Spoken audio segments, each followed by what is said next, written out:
লন্ডনের উত্তর কেসিংটনের আকাশছোঁয়া ভবন গ্রেনফেল টাওয়ার। পুড়ে কয়লা হওয়া ভবনটি থেকে খসে পড়ছে আস্তরণ, বাইরে লাগানো এসি, ঘরের আসবাবপত্র। হয়তো যে কোনো সময় পুরো ভবনটি ভেঙে পড়তে পারে। 24 তলা অ্যাপার্টমেন্টে ছিল 120টি ফ্ল্যাট। পরিবার সমেত অন্তত 400 মানুষ ভবনটির বাসিন্দা। স্থানীয় সময় তখন মঙ্গলবার রাত 1:15। অনেকেই গভীর ঘুমে আচ্ছন্ন। চতুর্থ তলায় লাগা আগুন মুহূর্তেই ছড়িয়ে পড়ে।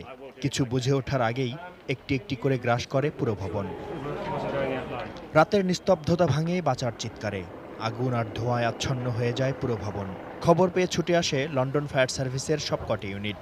টানা 12 ঘন্টার চেষ্টায় আগুন নিয়ন্ত্রণে আসে। ততক্ষণে গৃহস্থালির সঙ্গে জীবন্ত পুড়ে কয়লা হয়ে গেছে বহু প্রাণ, যাদের মধ্যে শিশুও রয়েছে। দূর থেকে দেখা গেছে ছোটাছুটি। জানালা দিয়ে লাফিয়ে পড়ার সিদ্ধান্ত নেন অনেকেই। কিন্তু ফায়ার সার্ভিসের পরামর্শ, ঘরেই থাকুন, ব্যবস্থা নেওয়া হচ্ছে। তবে সর্বগ্রাসী আগুন যে সব ছারখার করে দেবে কে জানত। সাহস করে শিশু সন্তানকে নিয়ে অনেকেই লাফিয়ে পড়েন। যারা পারেননি তাদেরকে হয়তো আর বাঁচানোও যায়নি।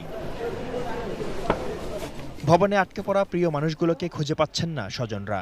অশ্রুভরা চোখে, আহত হৃদয় নিয়ে শুধু অপেক্ষা। দুঃস্বপ্নের মতো কয়েক ঘন্টায় সব শেষ, যেন চোখের সামনে দৃশ্যায়িত হলো একটি হরর মুভি। ঈশ্বরের কাছে প্রার্থনা, এই দুঃস্বপ্ন যেন সত্যি না হয়। We don't know nothing what happened, and we don't know if they're alive or dead, or if they're in hospital or not. We have no any clue. Just waiting and hoping. I don't want to miss her. I want her to come back, and that's all. It's very, very sad. We have to watch people inside being burned to death, and we can't stop it. আগুনের সূত্রপাত সম্পর্কে কিছুই জানতে পারেনি fire service. তবে তদন্ত শুরু হয়েছে। 1974 সালে তৈরি গ্রেনফেল টাওয়ার দুবার সংস্কার করা হয়।